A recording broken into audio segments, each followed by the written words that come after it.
Hello, everybody. My name is Ruham Manzoor, and I'm the managing partner of Maces.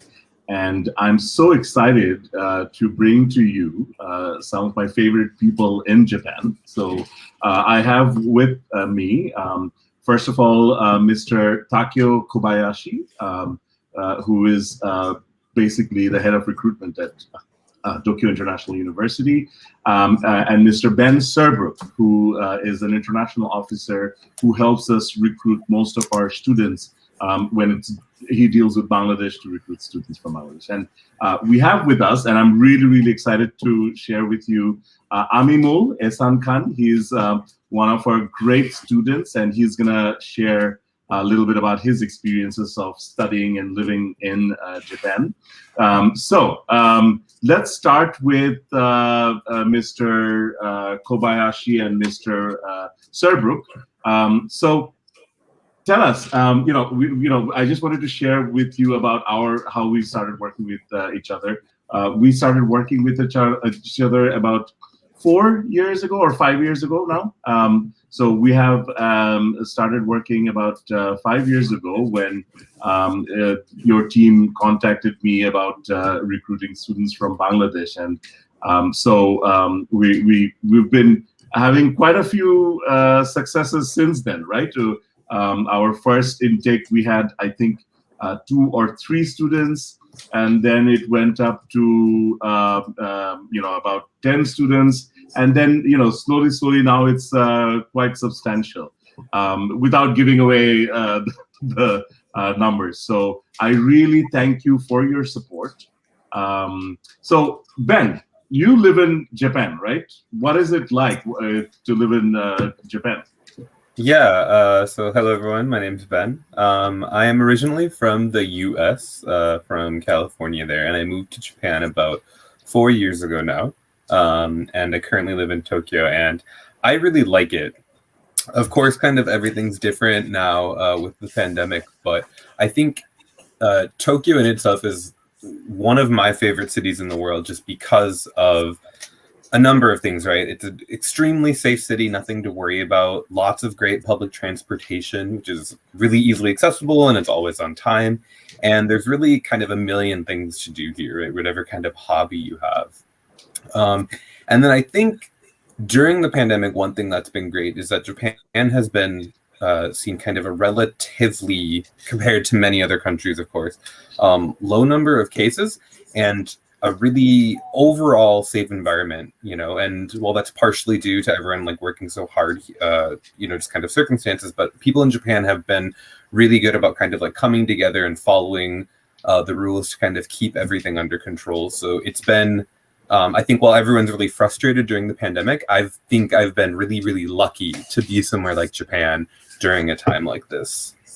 That's awesome. Now, Mr. Kobayashi, I wanted to ask this to a Japanese person because I'm really curious to know. Yeah. I have had some amazing experiences during my travels in Japan. So, when I travel to Japan, I travel quite a few countries, and I've been around, and I've never seen people do this. I'll explain to you what I'm talking about. So I have, because I don't understand Japanese, I have asked many, people for directions, hey, so I want to go here. How do I go? For example, mostly at the train station and bus station. When I ask people in Japan, they leave everything that they do, and then they take me to the place, put me on a bus or a train. And Aminul, I'll ask you this as well. Maybe you have a better answer. But and then once I'm there, then they leave. It's ridiculous.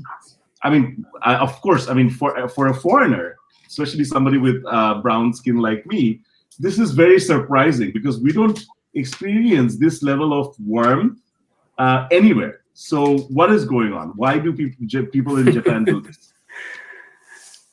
Actually, this kind of the mind of Japanese people is always like that. When we see someone in trouble, we cannot help, reaching out our hand to these peoples. and it doesn't mind, regardless of foreigners or the Japanese. And Japanese people kind of quiet, but from at the bottom of their heart, they always want to help someone.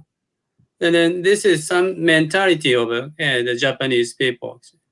This is incredible. I mean, I must say, I mean, there was one incident where, I was at a bus station in Kyoto, and I asked a group of people because I didn't know who understood English. So it was like crazy because I had already tried to figure out for quite some time. I was, flustered. So I asked about 10, 15 people, hey, anybody speak English? Immediately, 7, 8 people came out and told me, yeah, I speak English. And then I explained what I wanted to do. And all of them, all 7 of them or 8 of them, took me to they were waiting for their own bus, mind you. They took me to my station, my bus, waited for me to get on. And then they left. And it kind of like, I was in tears because it was just so heartwarming to see. And I always wanted to ask that. And it's not just me, by the way. I mean, it happens with a lot of people who travel to Japan. So that's amazing about Japan. Aminul, I'm going to ask you, a follow on that. Have you experienced anything like that when you were in Japan? Yes, like one of my friends, so she got lost, and like she asked a Japanese lady that, hey, I want to go to this address, but I don't know which bus to get or something like that. But then that lady like followed him to the bus and then got into the bus with her and also paid the bus fare for her. Oh. And then, Wow. yeah. This is amazing. So obviously you have started. This is your second year, Aminul? Yeah, I'm starting my second year right now. So you actually started during the pandemic, like Yes. doing online classes. Yep. It must have been. So I will come back to you. We'll ask you about your experiences with that. But initially, like, what made you apply to Japan? I mean, in Bangladesh, people don't apply to Japan, right? They apply to other countries. They apply to different UK, USA, Canada. So what made you apply to Japan? So, okay, first of all, I have had a like really great fascination for Japan from the very beginning. But then I once attended an event, and you were there. You were presenting about Japan and also like TIU, which really opened my mind to the like broader opportunities that I had, and really got me thinking about my choices or options that I had. And also then I was curious, then I also searched about TIU, and TIU's website was like really organized, I mean, compared to other Japanese universities, which really gave me the confidence to like search for more information. Because when I'm like searching a university's website and I cannot find the proper information at proper place, I kind of it just like it's a turn off for me, because as an international student. But then TIU's website was like really impressive. That's just one of the many reasons. I'm just saying, like, initially that worked for me. Yeah. That's great. And we will come back to you with some of your experiences about studying during the pandemic and how things have been. দর্শকদের জন্য বলছি, আমরা আসলে বাংলা ইংরেজি দুইটাই বলবো, দুই ভাষায় আমরা কথা বলবো। সো প্রথমত আমাদের যে the way we organize this is আমরা একসময় প্রথমে একটা ডিসকাশন তো করলাম, তারপরে এখন আমরা একটা পাওয়ার পয়েন্ট প্রেজেন্টেশনে যাব, বেশিক্ষণ না, 3-4টা স্লাইড দিয়ে বেন তাদের ইউনিভার্সিটিটা একটু ইন্ট্রোডিউস করবে, মানে টোকিও ইন্টারন্যাশনাল ইউনিভার্সিটি। এই ইন্ট্রোডাকশনের পরে তারপরে আমরা we will get into a question and answer session. So I'm sure the audiences have a lot of questions, so we will get into the questions and then we'll try to answer them as soon as possible. And so that's how we will organize this. So Ben, I would like to ask you to perhaps start the presentation for Tokyo International University. So if you can share your screen. There we go. Yes. So yes. No problem. Okay, so can you see the PowerPoint that I have up? I can see it. Maybe the audience can answer through comments if they can see it. Should be able to without any problems. All right. Well, that's fantastic. So yes, thank you so much, Ruham, for throwing it over to me.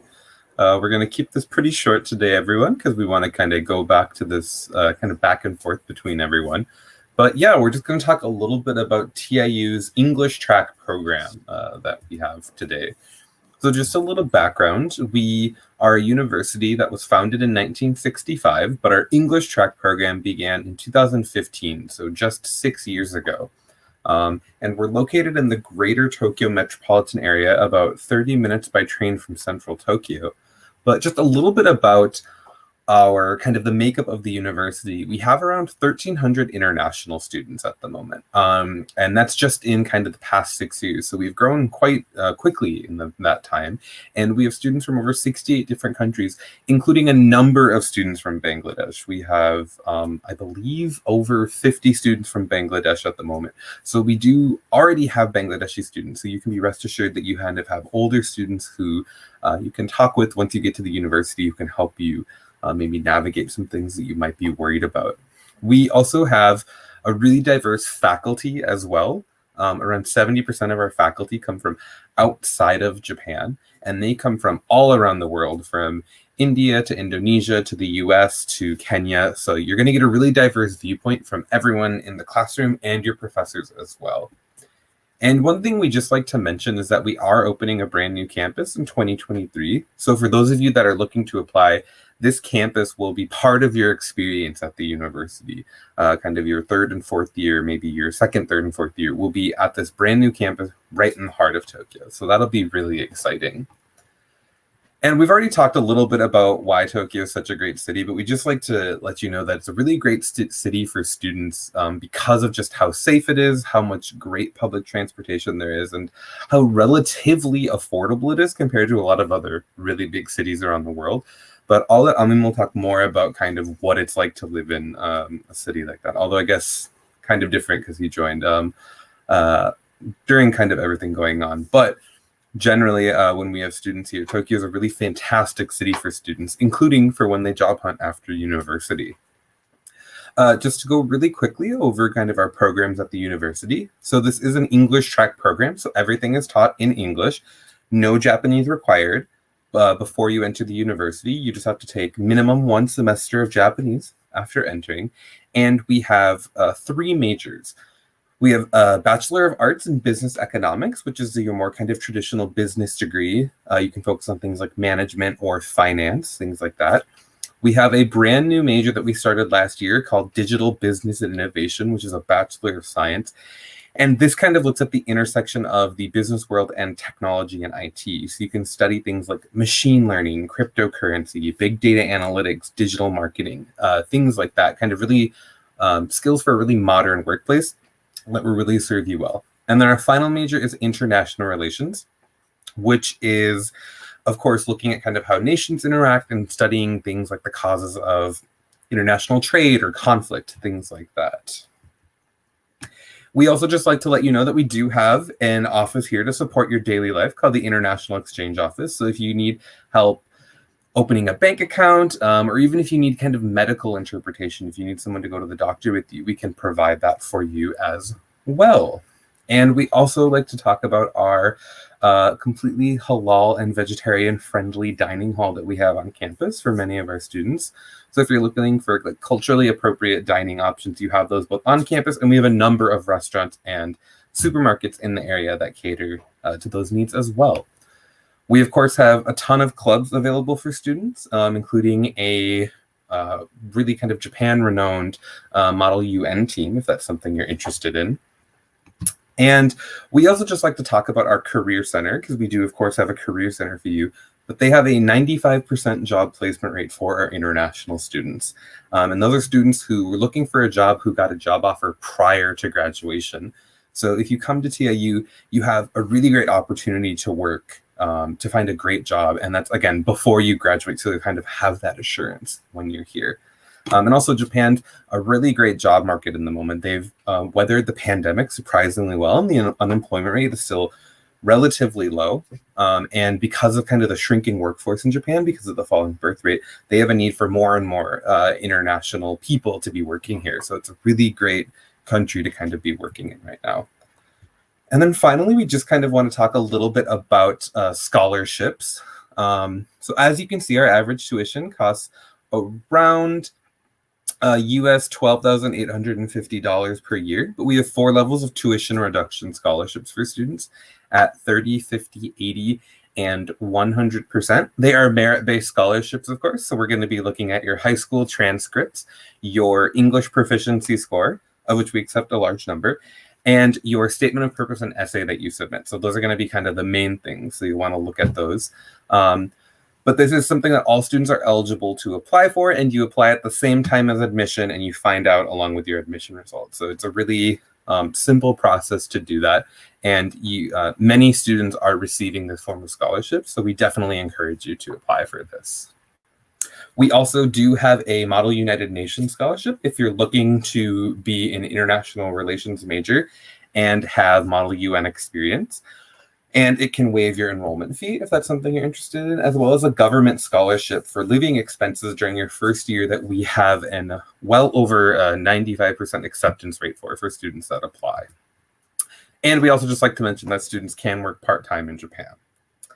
And then just finally, to talk a little bit about admission, you'll need just kind of a 12-year education system from a recognized country, so Bangladesh's national curriculum is, as well as IB schools, A-levels, all of that. And then you'll need an English proficiency. We accept IELTS, TOEFL, Duolingo, and many more not on here.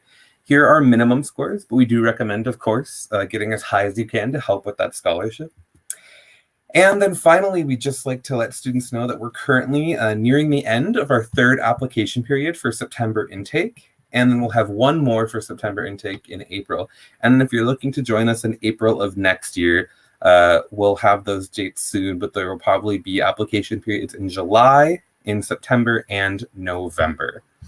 But that's it from me in terms of the presentation. Didn't want to take too long on that, but thank you so much, Ruham. I think you're muted right now. I muted myself. I apologize. Ben, that was absolutely perfect. You know, like we wanted you to do a presentation within 10 minutes, and you covered so much. So for Bangladeshi students, I just want to summarize a few things. You know, I will speak in Bangladeshi. You already covered that in English, and they can always play it back. So প্রথমত এই টিআইইউতে apply করবার জন্য HSC SSC লাগবে। ওদের tuition fee হচ্ছে approximately Bangladeshi টাকায় যদি আমরা চিন্তা করি 10 লাখ টাকার মতো আসে, বাট ওদের 30% থেকে শুরু করে 100% পর্যন্ত স্কলারশিপ আছে।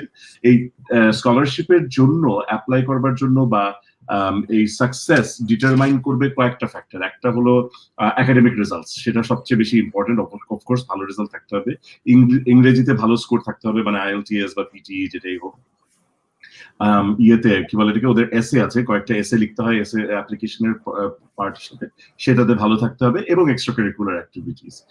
এছাড়াও মডেল ইউনাইটেড নেশনস বলে একটা প্রোগ্রাম আছে। I am sure a lot of Bangladeshi students are actually actively involved in that. So যারা ওইটার পার্ট, তারা অ্যাডিশনাল কিছু স্কলারশিপ পেতে পারে, যেখানে তাদের এনরোলমেন্ট ফি কভার করে ফেলে। So there are really good scholarship options there.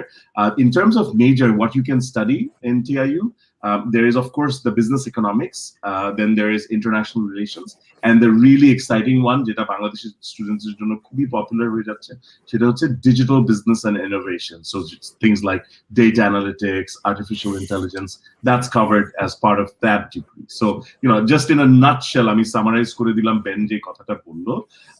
Now, of course, we're going to be taking questions, but we actually did a poll, and we actually have some questions ahead of time.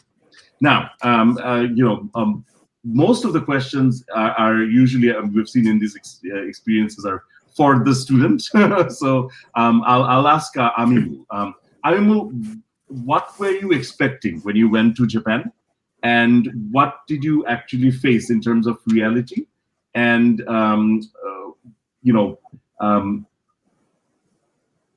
what kind of students would you want to recommend to apply to TIU? Okay, thank you. Okay, so first of all, let me say I am Aminul Ehsan Khan. I'm from Dhaka, Bangladesh, and I came to Japan in March of 2020. I literally took the last flight from Bangladesh to Japan, and before the lockdown, I was able to get into Japan. And yeah, I'm so grateful for that. Yeah, I was lucky enough to get into Japan. And about the expectations, I mean, Japan obviously exceeded all of my expectations, obviously. The people here are amazing. You can like experience so diverse culture, people from everywhere in the world, and especially TIU. I got to meet people from countries then that I also didn't know even exist, because I did not have that much idea. But then I also met people from Uzbekistan and Mongolia that I like, really amazing people, I would say. And also TIU also has is like situated. You can go to Tokyo like if you want, and like you can like get a day trip from TIU to Tokyo and then come back and take the last train and enjoy Tokyo the whole day, which is really amazing, and which also like and which also was another choosing factor for me to TIU. Yeah. Also, they, Ben and Mr. Kobayashi, you're opening a new campus in 2023, right? In Ikebukuro, yeah. Students who join this year, they will do 2 years in the current campus in Saitama, which is actually, I guess, a greater Toronto. Sorry, I'm based in Toronto, so Toronto comes up. But in the greater Tokyo area, I guess, right? Right. It's like the suburbs or something like that. Is that fair to say? It's about 30 minutes away by train. It's very close to city center of Tokyo. Yeah, it's nice to be a little far out because it helps kind of keep the expenses low for a lot of students, but it's still quite easy to access the rest of Tokyo. And this is a very important point, I guess, because a lot of students, when they go for studies, especially international students, especially Bangladeshi students, I think cost is an important factor. How much it costs to study in a place is a really big factor. So in terms of costs, if you're in central Tokyo, then your rental what you spend in rent is definitely going to go up. So 30 minutes. In Bangladesh, we don't care about 30 minutes. I think 30 minutes is basically everybody knows that 30 minutes to 1 hour is it's I used to live in my office. My house was about 2 kilometers from my office. I could have walked, to be fair, but I usually drove. Sometimes it would take me 40 minutes to go those 2 kilometers. So, that's amazing to know. Now, Aminul, did you meet any Bangladeshi students? Yes. Like, I did not know before coming here that TIU would have such a broad Bangladeshi community. I had a really warm welcome from the whole Bangladeshi community, and even in this lockdown, I did not feel alone. Like, everyone was there for me. Everyone is so friendly and helpful. So as for Bangladeshi students, I would say if you are interested to apply to TIU, I would say get to know like people from already there that are in TIU from Bangladesh, and you could get so many things done easily for you, or you could get like so many information from them too. Like your life would be easier because you will find obviously great people from Bangladesh here too. So, Mr. Kobayashi, Ben, tell us about the Bangladeshi community, Bangladeshi students who are studying in TIU. Like, how are they doing? What kind of help are being provided to them before they arrive in Japan to understand the culture and things like that? Tell us a little bit about that. Yeah, so we've kind of started this kind of mini orientation before each semester for our Bangladeshi students for kind of a number of reasons.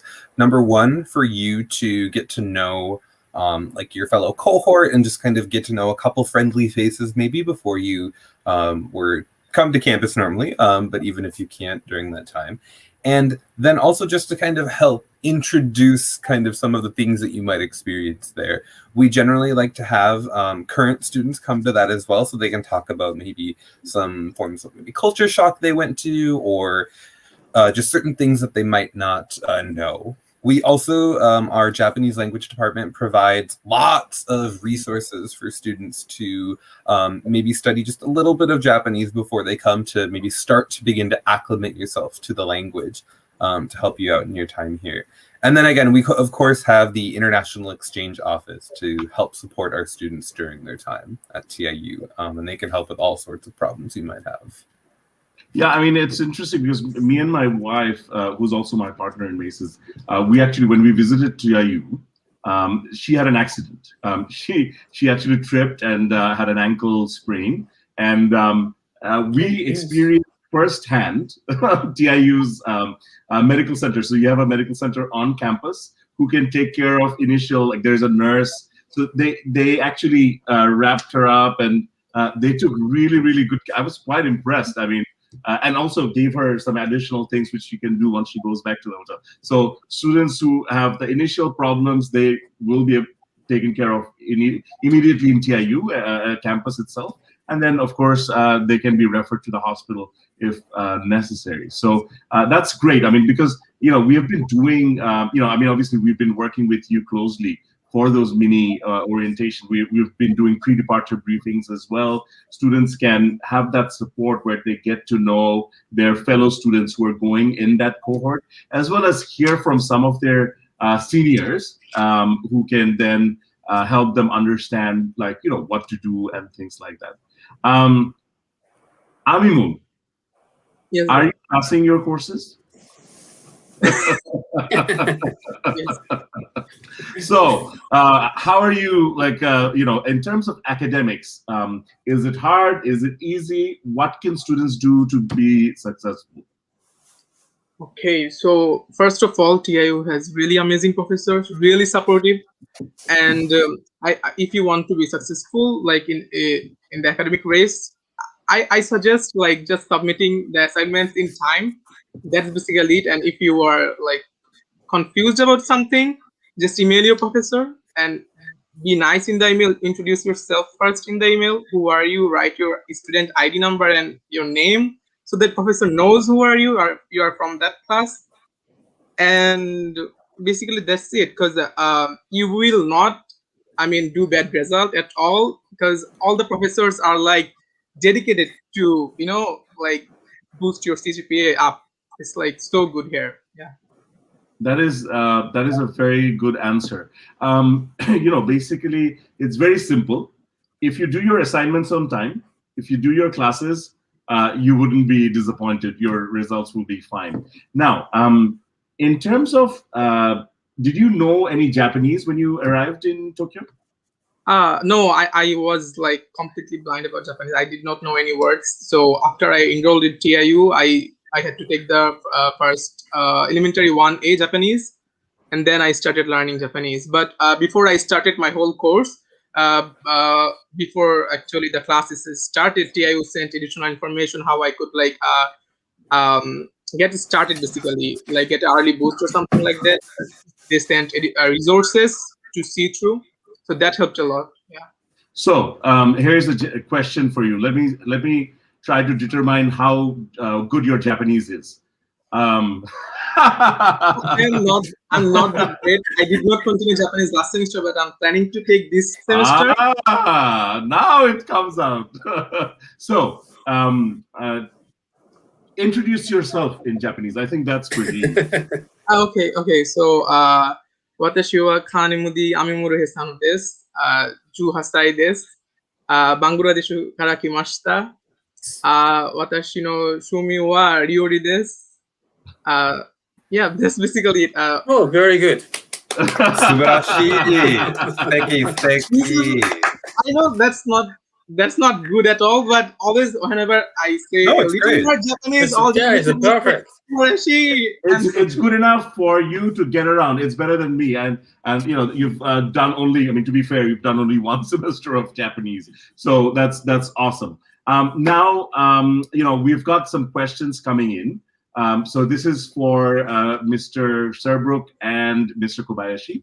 So do you give conditional offers to students? For example, in the UK or US, students apply when they're doing their final year with their predicted grades, and then they get an offer, and then obviously they have to meet those conditions. Like they have to meet sort of those results that they have been showing as predicted. What is the case for TIU? Yeah, so we give unconditional offers to students who are applying with their predicted A-level scores. So they'll apply with their O-levels, which will be completed, of course, and then their predicted grades. And we give an unconditional offer with that. So yeah, no worries about that.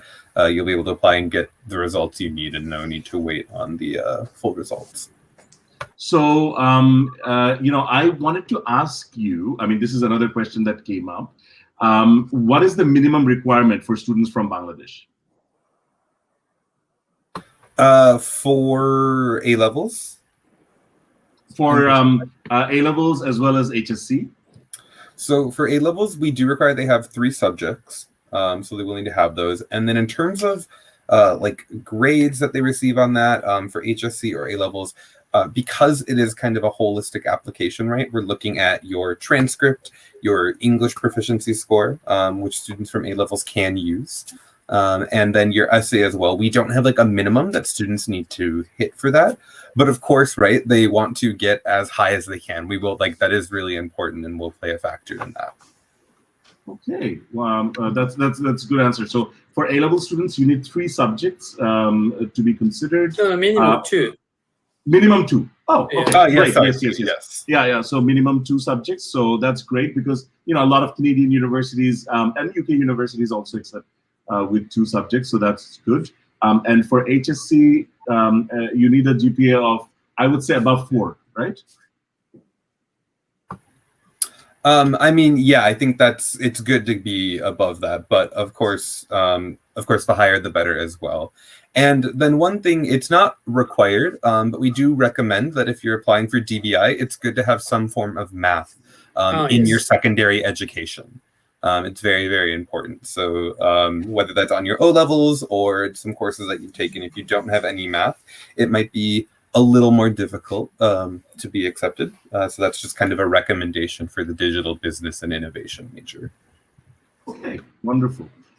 So the other question that comes up or came up is, obviously Aminul has already answered that, which is you don't need to have any Japanese knowledge before you come to Tokyo International University.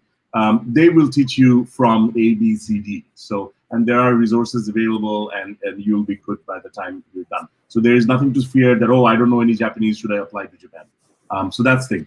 Another person, Ronak Jahan Safia, asked, what's the deadline for application? So, I mean, you've already answered that as part of the presentation. So maybe you can just give it again. Yeah, if they're looking for this coming September, we have our final application period beginning on March 31st and ending 3 weeks after that. So I believe April 21st is the date. And then we're currently in the midst of an application period, but it ends on March 10th. But no need to rush. You do have that one other one. And then if you're looking to join us in April of 2022, we will have 3 application periods, one in July, one in September, and then a final one in November of this year. Awesome. Thank you. Another question, I think this is for Aminul. Is it easy to learn Japanese? This is from Mez Edward. Will I struggle in Japan without learning their language? Do you find Bangladeshi food there? Yes. First, I'm starting with the third question. Obviously, you can find Bangladeshi food here. You can find Indian, Nepalese. This is one of the also best things about Japan. It's like a combination of multi cuisines. You can find any kind of food. And around TIU, I would say, yeah, you can find biryani too. And yeah, and also there are some halal shops too. And inside TIU's cafeteria, they also provide halal food and also vegetarian dishes. So you can always get Bangladeshi food. You had me And at biryani. and about the like roaming around Japan without Japanese, yes, I went to a solo trip in Nagoya, and my Japanese is not that good. I'm like, and learning Japanese is not a hassle at all. They take the process really conveniently.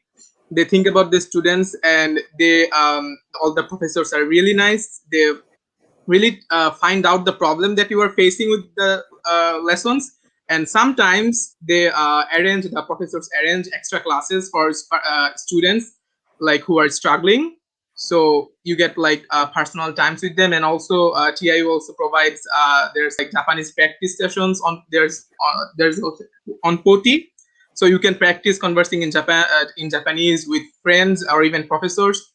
So that's a really great thing. And also you can roam around without Japanese easily in Japan. Yeah, I just said that. That's wonderful. You have your own channel, right? You do videos of travels across Japan. Yes, I try to show interesting things in my channel. What is that channel called? Because I'm sure our students would be interested in seeing some of those videos. Yeah, it's called Khan in Japan. Yeah, Khan in Japan. Yeah, do subscribe. Khan in Japan. Okay, that's I'm subscribed, so I'm a big fan already. So I hope our students can get some benefits out of that. Some other questions from Jannatul Ferdows Pool. I think this is for TIU people.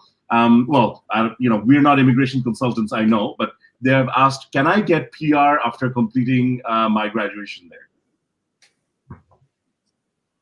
Yes. So permanent residency is available for people that have lived in Japan. Generally, it's 10 years is the amount of time you need to live, but they have kind of changed to a more point-based system now. And things like graduating from a Japanese university, being proficient in Japan, being under the age of 30, having lived here for, there's kind of points depending on how long you've lived, can help you increase your points. And you need like 70, and you can begin to apply for that after 5 years of living in Japan. So if you've graduated from university, have been working for a year, there is a possibility, right, that you can get PR. And then you can also continue to reapply for it. There are people who have maybe been denied once or twice who have been able to get it. So yeah, it's definitely a possibility. Awesome. That's great to know.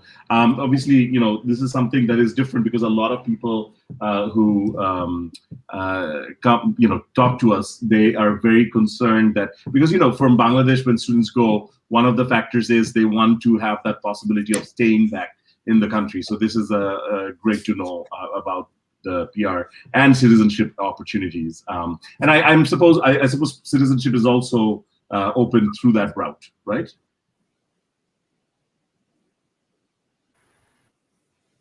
Ben? I think you're muted. Yeah. Yes, sorry. Yes, it is, but that one is a bit more complicated.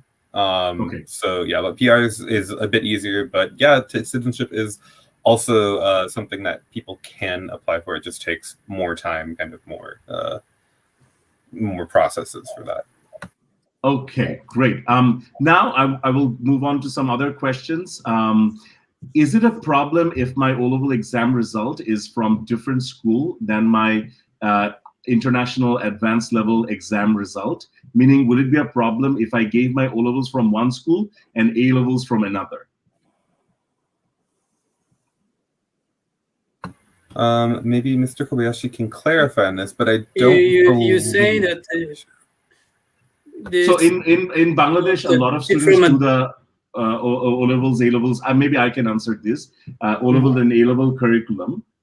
So, for example, they have SSC and HSC, and then O-levels and A-levels. So to answer the question, Sartaj, it's not a problem. I mean, it doesn't matter where you do your O-levels and A-levels from. What is important is you have the right results to get into the university. Right. Many of our students actually don't come from the same organization, especially if you look at SSC, HSC, hardly anybody does their SSC and HSC from the same institution. Am I right, Mr. Kobayashi?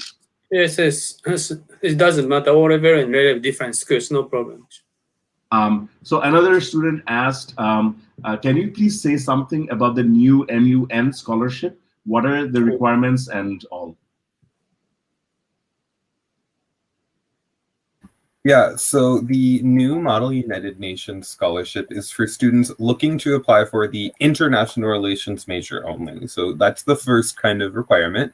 The second largest requirement, it's really just two, is that you have Model United Nations experience. So you need to have done some form of it in high school for some amount of time. And then you'll kind of elaborate on your experiences and what you hope to bring to the TIU MUN team in an essay. And then after that, you do need to be on the TIU MUN team for a period of 1 year, for at least 1 year in your first 2 years at the university. So you maybe don't have to necessarily join your first semester, but it does need to happen as soon after that. And if you apply, it is not necessarily guaranteed. There are a limited number of spots each year, but it is a really great opportunity for students with MUN, Model UN experience to kind of help waive their enrollment fee. Yeah. Okay, that's awesome. I was in the MUN club in the first semester, and I would suggest. Oh, fantastic! Yeah, the MUN club was one of the best things about TIU, and they had really great people and really great seniors who are in like really reputed universities after graduation from TIU. Okay, I mean, this is great. Yeah, sorry, Mr. Kobayashi. Sorry. I think one Bangladesh students, applicants, got this MUN scholarship already this year. Yes. This was introduced, and there actually maybe one or two got it. One in the previous application cycle, and one in this application cycle. So we're really excited about that, and the student is also very excited about that.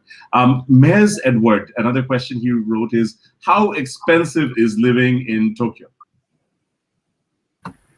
So we estimate that it costs around $9,000 per year for students to live. So that includes, rent, utilities, food, all of that. This, of course, varies, right, quite a bit from student to student.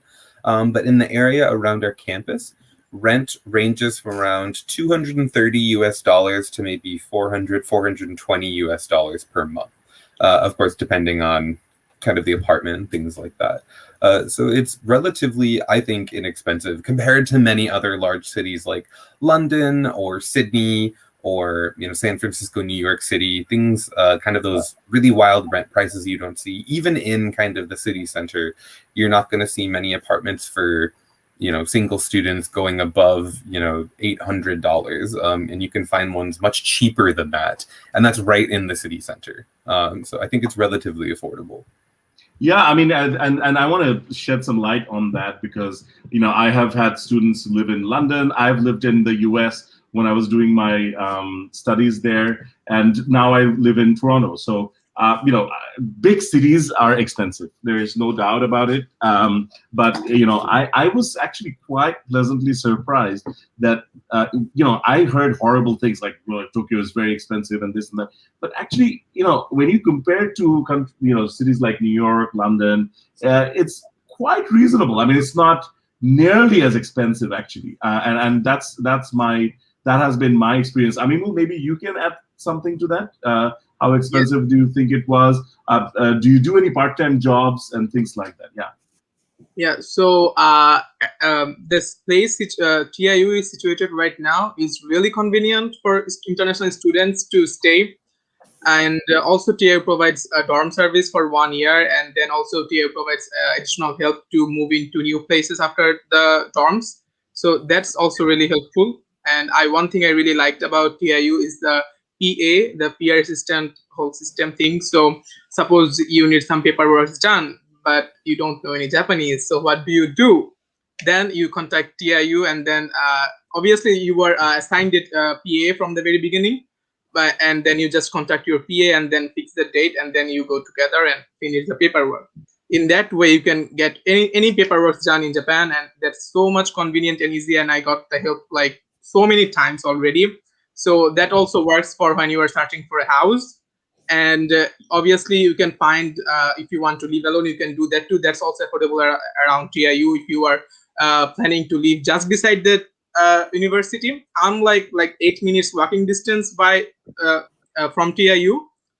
And yeah, and I also still do not do any job, part-time job, but a lot of people, like almost everyone is doing. I'm currently doing an internship, online internship, because of the lockdown. I'm just staying at home. So yeah. Again, we've already crossed about 46 minutes, so we want to wrap this up, but questions are coming, so we will stay on a little bit longer. So a student asked, I have two subjects in my A-level, Saqib Rafsan. Is there any problem with that? So to answer your question in the short, as answered by Mr. Kobayashi earlier, is no problem if you have two A-level subjects. But obviously, it doesn't guarantee that you're going to get in if you just have two subjects. Your grades, your academics, your English, all of those things count towards your offer. So the other thing is, they asked about part-time jobs, like what is the minimum wage, or what kind of wages do international students get when they work part-time?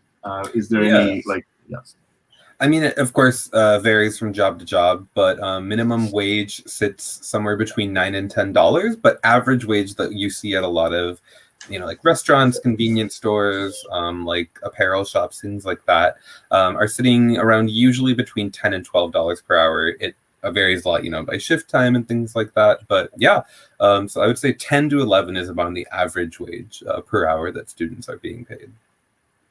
Oh, so $10 to $12 per hour, which is substantial. I mean, if somebody works for, they can work up to 28 hours in Japan, but if they work 20 hours, that's a good chunk of change, I would say. Certainly more than what I made. I remember I used to make about $5.15. That was the minimum wage in the US back in the day. When I was studying. So I think that has gone up. But anyway, this has been great. Now, I wanted to talk to students, or address this for the students. If you want, if you found anything helpful, you have additional questions, MACES, we are the only representative office for Tokyo International University in Bangladesh. And we have sent hundreds of students there. So we have a big community of students already there. You want to find out more, you can come to our office. You can send a message to us on Facebook. It's www.facebook.com/MACESBD. I mean, I guess if you're listening to this, you're probably already on our Facebook page. However, we are actually also going live on YouTube at the same time. So, you can ask there as well. We are very experienced in helping you apply. We have somebody who checks your essays. We give you that extra support. We know what to do with regards to getting your visa sorted. We have about 100% success rate in that regard. So, please do get in touch with us if you require any kind of support like that. I will close the session very soon. There is one question we haven't answered, which is transfer programs. Like, for students who want to get a transfer, what is the requirement, and do you accept transfers? That is the last question we'll take for today, and then we'll wrap up.